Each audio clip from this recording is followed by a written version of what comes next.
warahmatullahi wabarakatuh. Bertemu lagi dengan saya Dwi Maya Firdayanti di podcast Remaja Bercerita PR Spesial Institut Ilmu Kesehatan Nahdlatul Ulama Tuban.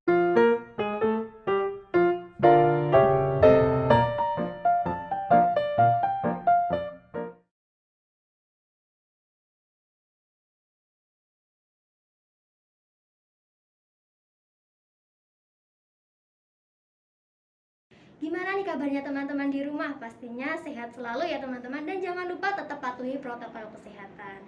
Nah teman-teman, di episode kali ini Firda gak sendirian nih. Firda bersama dengan Kak Lutfi yang merupakan salah satu alumni Institut Ilmu Kesehatan Nahdlatul Ulama Tuban. Beliau juga merupakan alumni di organisasi PR Spesial Institut Ilmu Kesehatan Nahdlatul Ulama Tuban. Dan sekarang beliau telah bekerja di sebuah PT yaitu Swabina Gatra sebagai ahli dalam K3. Nah, teman-teman penasaran kan gimana sih lulusan keperawatan bisa memasuki atau bisa kerja di sebuah PT yang sangat besar. Nah, tentunya teman-teman ikuti sampai akhir ya. Jangan lupa untuk terus tonton, like, komen, dan share. Nah, teman-teman, ini nih saya sudah bersama dengan Kak Lutfi. Halo Kak Lutfi. Halo. Halo, gimana nih kabarnya Kak? Alhamdulillah sehat. Alhamdulillah. Semoga teman-teman juga selalu sehat ya teman-teman. Ya. Nah, Kak Lutfi ini dari mana ya tadi? Saya kebetulan tinggal di Tuban dan bekerja di Rembang sebagai K3. Oh, Ya. jadi pulang kampung ini ya Kak ya? Alhamdulillah pulang kampung. Sungguh ini kesempatan yang luar biasa ya, di tengah-tengah kesibukan Kak Lutfi bisa menyempatkan untuk hadir di sini menemani teman-teman semua dan sharing-sharing mengenai pengalaman Kak Lutfi di bidang K3. Nah, ini sangat seru sekali nih segmen kali ini. Nah, kalau boleh tahu nih Kak Lutfi dulu lulusan Institut Ilmu Kesehatan Nahdlatul Ulama ini di prodi apa dan tahun berapa gitu Kak? Saya lulus dari prodi keperawatan S1. Lulusnya tahun 2019. Oh, berarti Kak Lutfi keluar, saya masuk ini Kak. Gitu. Iya. Saya masuk di tahun 2019 itu Kak. Masuk pertengahan ada pandemi Kak. Jadi ya seperti itu Kak. Menyenangkan sekali. Iya.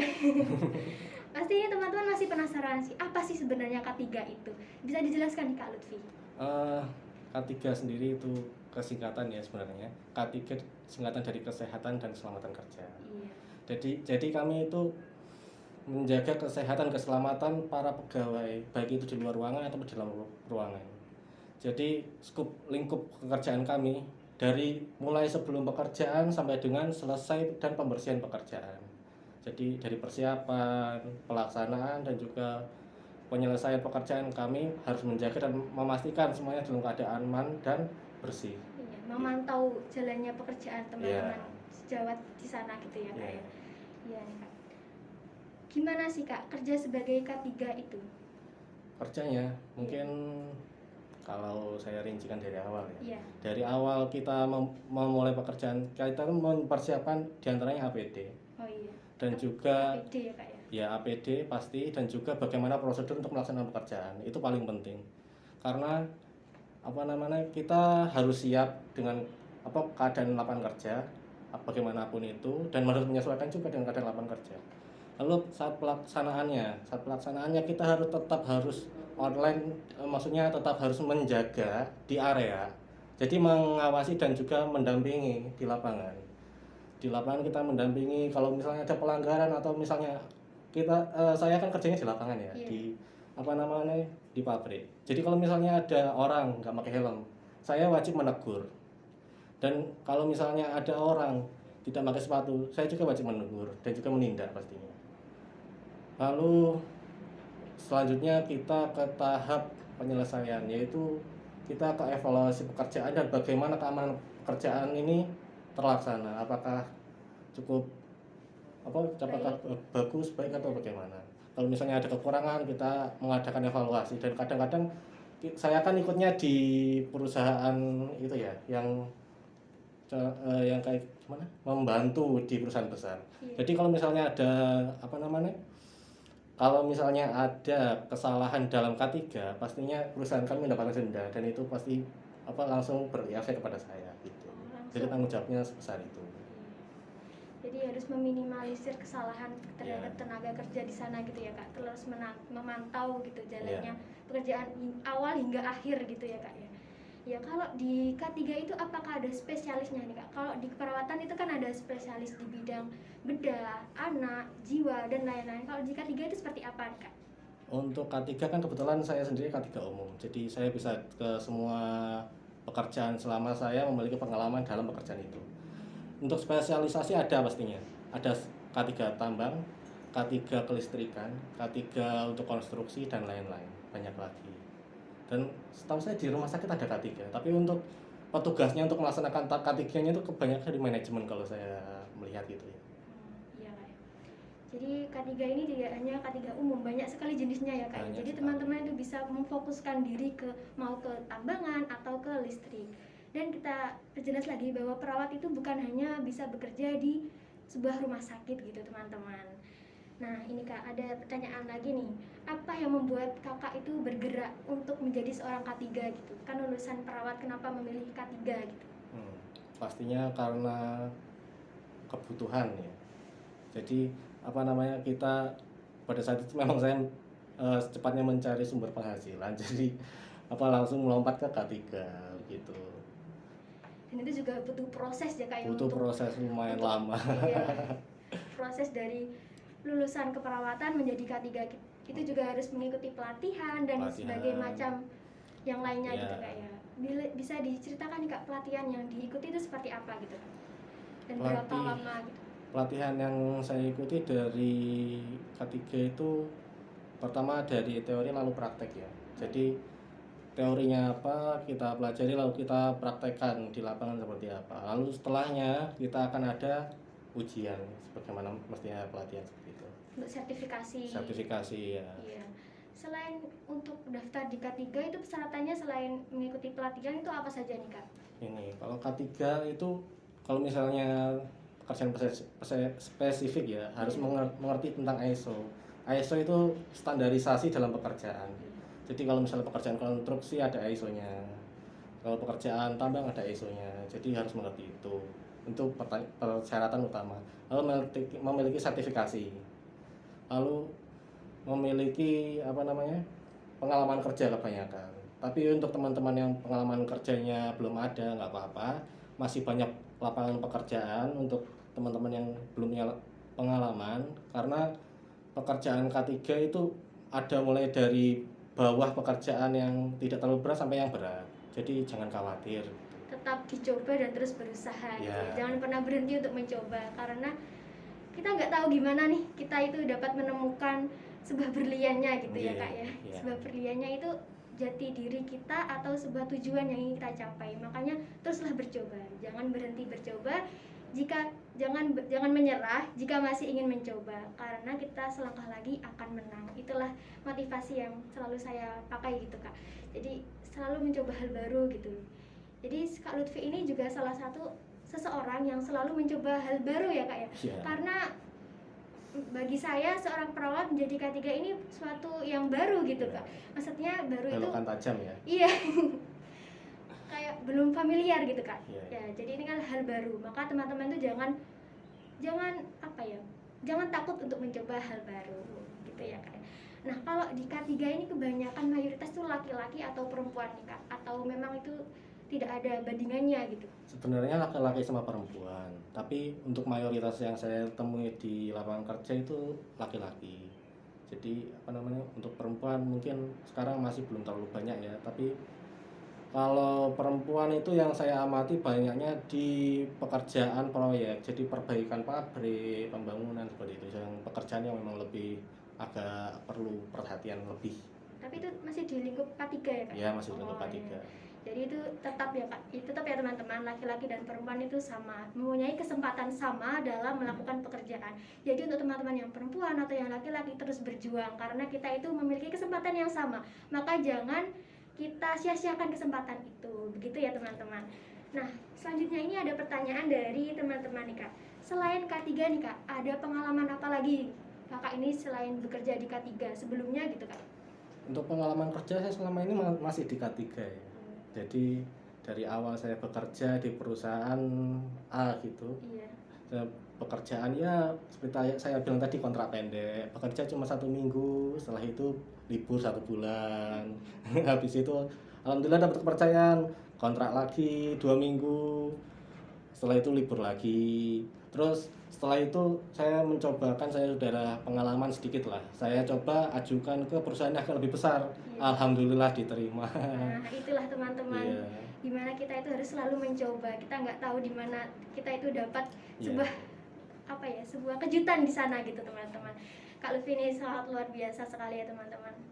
Nah, selain itu Kak, ilmu di Institut Ilmu Kesehatan Nahdlatul Ulama Tuban ini apakah bisa diterapkan Kak di K3 sana? Kan iya. Kan lulusan keperawatan bisa ke K3, pastinya gimana nih Kak? Ada yang bertanya nih dari teman-teman. Alhamdulillah sangat terpakai, apalagi untuk ilmu pertolongan pertama. Soalnya kita kan di lapangan tidak selalu dekat dengan poliklinik atau pusat kesehatan dari pabrik. Jadi untuk misalnya ada pegawai yang kita awasi kolaps atau pegawai yang dari area bukan kita tapi di dekat kita kolaps, kita bisa membantu dan menormalkan keadaannya sampai bantuan datang. Jadi bisa membantu gitu. Iya, sejatinya kan kita sebagai tenaga kesehatan, ilmu kita itu selalu terpakai gitu teman-teman. Tidak hanya di rumah sakit, tapi di lingkungan terdekat kita, seperti keluarga. Jadi jangan khawatir teman-teman, untuk menjadi tenaga kesehatan itu ilmunya itu selalu terpakai hingga nanti. Seperti itu ya Kak ya. Jadi teman-teman yang ingin mendaftar sebagai tenaga kesehatan bisa mendaftarkan diri sekarang melalui nomor yang ada di bawah sini, yaitu pendaftaran di Institut Ilmu Kesehatan Nahdlatul Ulama Tuban. Nah, selanjutnya nih Kak, jenjang karir dari K3 nih Kak, itu seperti apa? Jenjang karirnya lumayan menjanjikan kalau kata saya. Tergantung dari personalnya yang jadi K3 ini memiliki skill apa. Kalau kebetulan saya kan punya skill sampingan manajemen. Jadi saya itu jadi K3 dan juga sekalian mengatur manajemen di pekerjaan ini. Jadi ya adalah sedikit banyak tambahan untuk pemasukan kita gitu. Karena pengalaman itu sesuatu yang penting ya Kak ya. Ya. Karena di dunia kerja itu bukan ditanya ijazah kamu berapa atau IPK kamu itu berapa, tapi lebih banyak itu pengalaman kamu itu seperti apa. Ya. Kemudian itu kamu itu bisa apa yang sudah kamu miliki hingga saya itu mau merekrut kalian gitu. Seperti itu ya Kak ya. Ya. Kalau saya dengar-dengar kalau teman saya curhat gitu ya, kalau mendaftar kerja itu seperti itu teman-teman. Jadi saya mulai memperhatikan, oh di dunia kerja itu seperti ini, maka kita harus mempersiapkan diri. Nah, seperti tujuan dari PIKR Special Institut Ilmu Kesehatan Nahdlatul Ulama Tuban, yaitu yang pertama yaitu kita harus merencanakan masa depan. Seperti Kak Lutfi ini yang selalu merencanakan masa depannya gitu. Apakah Kak Lutfi ini mengikuti PIK sehingga merencanakan masa depan lebih semangat lagi gitu Kak? Sepertinya begitu. Iya. Gimana nih teman-teman kalau kita ajak Kak Lutfi untuk salam genre, masih ingat atau enggak ini? Gimana nih Kak, masih ingat salam genrenya gitu Kak? Kita coba ya. Iya. Gimana teman-teman, sambil kita coba, kita bersama-sama salam genre. Teman-teman harus ikut ya. Kita mulai. Salam genre. Salam remaja genre, sehat, cerdas, ceria. Genre Indonesia, saatnya yang muda yang berencana. Wah, keren sekali nih Kak Lutfi. Nah, selanjutnya nih Kak, ini ada teman-teman yang masih kepo nih Kak. Oke. Sama K3. Gimana? Ini, mohon maaf ya Kak. Ini gajinya itu berapa sih Kak gitu di K3? Gini, untuk misal saya coba rincikan dari yang terendah ya. Kalau saya awal bekerja itu gajiannya itu dihitung per hari. Jadi kalau misalnya 1 hari nggak masuk nggak gajian. Jadi gajinya per hari itu dihitung 70.000. 70.000 per hari untuk K3 lapangan saya pertama kali kerja. Setelahnya kesempatan kedua itu yang saya ceritakan tadi naik jadi 90.000 per hari. Lalu setelahnya yang sekarang ini saya lakukan ini gajiannya per bulan, ya bisa lah sampai 3 sampai 3,5 per bulan. Iya, gajinya lumayan besar ya Kak ya. Lumayan. Teman-teman ini semakin bersemangat nih. Apa sih K3 itu selalu ya segera dicari ya. Atau yang ingin bertanya silakan bertanya di sini, nanti kita sampaikan Kak Lutfi, nanti kita sampaikan juga jawabannya ke teman-teman. Untuk yang terakhir nih Kak, suka duka menjadi seorang K3 gitu. Suka duka jadi K3 ya. Yang pasti sukanya gajian ya. Iya pasti semua orang juga kalau gajian suka itu ya Iya. Kak ya. Jadi gini, suka dukanya kita jadi K3 itu pastinya lebih banyak teman karena kita bekerja di berbagai proyek di berbagai tempat. Jadi banyak teman, banyak saudara, banyak kenalan. Jadi kalau mau apa-apa bisa minta tolong teman-teman gitu. Lalu untuk dukanya itu kita kan di lapangan ya kerja, jadi kita juga beresiko dapat terkena kecelakaan juga. Beberapa kali saya hampir terkena kecelakaan, diantaranya karena ya kan kerja kita di lapangan, kendaraan pengangkutan material kan nggak kecil-kecil.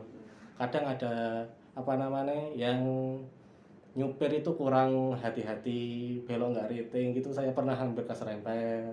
Kadang ada yang bawa oli untuk mesin, buat mesin pabrik, Tumpah. kececer di jalan, saya akhirnya kepleset jatuh Licin gitu ya. kan ya, Kak? Iya, tapi semua itu ya memang harus kita apa namanya Nikmati, tetap kita ya gimana syukuri, ya seperti itu. berwaspada gitu ya Ya, Kak ya, waspada mengenai lah. karena di sebuah proyek besar itu kan banyak sekali gitu ya kayak hal yang tidak diinginkan atau yang tidak terduga akan terjadi seperti itu, dan teman-teman juga pastinya tetap waspada untuk merencanakan masa depan. Nah nih Kak, yang terakhir ada lagi nih Kak, teman-teman minta tips dan trik untuk mencapai tujuan, mencapai mimpi, mencapai masa depan agar tetap bersemangat, apalagi di masa pandemi ini kan semua terbatasi ya, kayak ada kuliah online dan semuanya itu hampir melalui online gitu Kak, dan teman-teman belajar online itu pasti juga jenuh. Mungkin dari tips dan triknya Kakak itu seperti apa gitu? Gini, kalau selama saya kuliah prinsip saya itu memperbanyak kemampuan. Jadi walaupun saya pikir walaupun kuliah online atau sekolah online itu tidak menghalangi kita untuk mempelajari sesuatu yang baru ya. Jadi saya kuliah tuh selalu belajar. Makanya saya sekarang agak mahir di manajemen karena saya dulu kuliah sambil belajar yang lain. Jadi walaupun apa namanya di kuliah saya kurang bagus, paling nggak saya bisa yang lain. Jadi punya pegangan yang lain. Gitu. Memiliki kemampuan yang lain yang Ya. bisa lebih diandalkan gitu ya Kak ya, lebih tepatnya seperti itu. Nah itu memang sesuatu yang harus kita gali mulai sekarang nih teman-teman, apalagi dunia ini kan mulai canggih. Kita bisa belajar dimanapun dan kapanpun. Belajar sambil rebahan itu juga bisa. Kalau teman-teman nggak mau keluar itu bisa mendownload aplikasi, kan ada tuh Kak yang perpus online atau apapun itu kan banyak sekali, itu bisa kita gunakan, bisa kita manfaatkan untuk mencari atau mencari ilmu yang baru, atau bisa sharing-sharing juga dengan seseorang yang memiliki pengalaman jauh lebih dari kita. Jadi kita itu bisa belajar dari pengalaman seseorang itu. Nah, tidak terasa nih Kak, kita sudah nyampai di yang terakhir, yaitu harapan Kakak untuk mahasiswa atau kampus ini kan sudah berganti nama ya, dulunya Stikes menjadi IIKM Tuban gitu Kak. Harapan saya untuk teman-teman mahasiswa yang sekarang masih berkuliah, semangat. Ini bukan akhir ya, untuk misalnya skripsi bingung itu baru awal. Saya setiap hari itu bikin laporan setebal skripsi setiap bulan. Jadi yang sabar, terus berusaha, kalau bisa ya menempa diri, tahan banting. Itu kalau mau bertahan dan sukses di pekerjaan harus seperti itu, tahan banting, sabar. Tahan banting dan sabar. Gimana teman-teman sudah menerapkan tahan banting dan sabar? Itulah teman-teman, jangan sering mengeluh gitu, karena sejatinya itu kita itu sebenarnya mampu untuk menghadapi masalah, karena apapun masalah itu Tuhan itu sudah menempatkan diri kita bahwa oh kamu ini sebenarnya mampu untuk melewati ini. Jadi tetaplah lakukan yang terbaik, tetap jalani dan yakin jika diri ini mampu dan bisa. Nah teman-teman, tidak terasa waktunya sudah berakhir, maka saya Dwi Maya Fidayanti mohon maaf apabila ada kesalahan kata dalam penyampaian tadi bersama Kak Lutfi yang sangat luar biasa ini. Jadi semoga kita bisa bertemu kembali. Sekian dari saya. Wassalamualaikum warahmatullahi wabarakatuh. Tonton terus video seru selanjutnya di YouTube Pick Air Special dan jangan lupa follow Instagram Pick Air Special untuk konten menarik lainnya. Terima kasih.